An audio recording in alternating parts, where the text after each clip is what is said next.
Good morning dear students. आज हम part of speech के बारे में पढ़ेंगे। पहले हम डेफिनेशन समझेंगे। Definition of parts of speech, one of the traditional categories of words divided into different parts according to their functions is called parts of speech।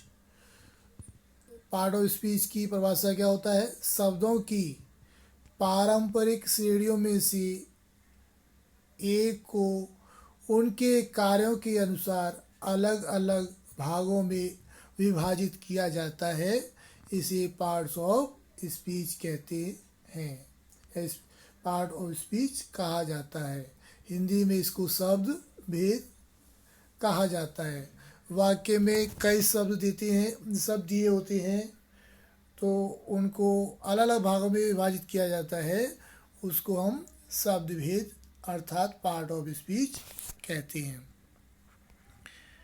Part of speech को हिंदी में शब्द भेद या भाषा के भेद कहते हैं। पार्ट ऑफ स्पीच का प्रयोग अलग अलग तरह के वाक्यों को बोलने और लिखने में किया जाता है। जब किसी व्यक्ति को अपने विचार या अपनी बात किसी दूसरे व्यक्ति को बतानी हो या लिखकर पहुंचाने हो, तो हम पार्ट्स ऑफ स्पीच का प्रयोग करके वाक्यों को लिखना पड़ता है। इंग्लिश ग्रामर में पार्ट्स ऑफ स्पीच का बहुत महत्व है।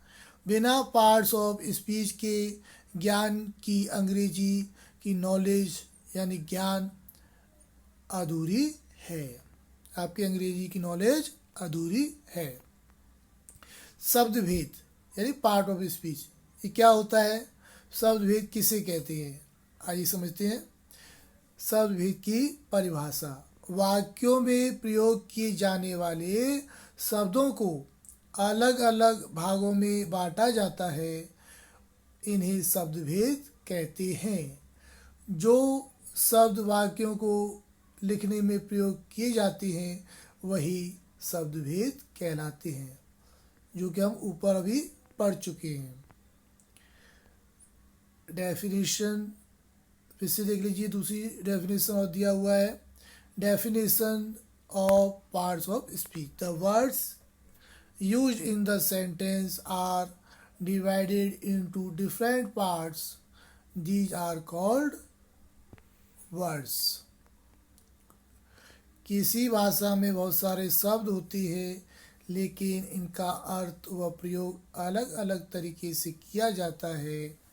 इन शब्दों को पार्ट ऑफ स्पीच की कैटेगरी में रखा जाता है। पार्ट ऑफ स्पीच के प्रकार, kinds of parts of speech. Part of speech के कितने भाग होते हैं यानी कितने प्रकार होते हैं? इंग्लिश ग्रामर में पार्ट ऑफ स्पीच की 8 प्रकार होते हैं। ये कुछ इस प्रकार हैं। पहला नाउन यानी संज्ञा। दूसरा प्रोनाउन, जिसको सर्वनाम कहते हैं। तीसरा एडजेक्टिव, विशेषण। चौथा वर्ब, क्रिया। पांचवा एडवर्ब, क्रिया विशेषण। छठवा प्रीपोजिशन। सातवां प्रीपोजिशन को क्या बोलते हैं हिंदी में? संबंध सूचक। सातवां कंजक्शन, संयोजक। आठवां इंटरजेक्शन। बच्चों, आज के लिए बस इतना ही। बाकी का नेक्स्ट वीडियो तक के लिए गुड बाय।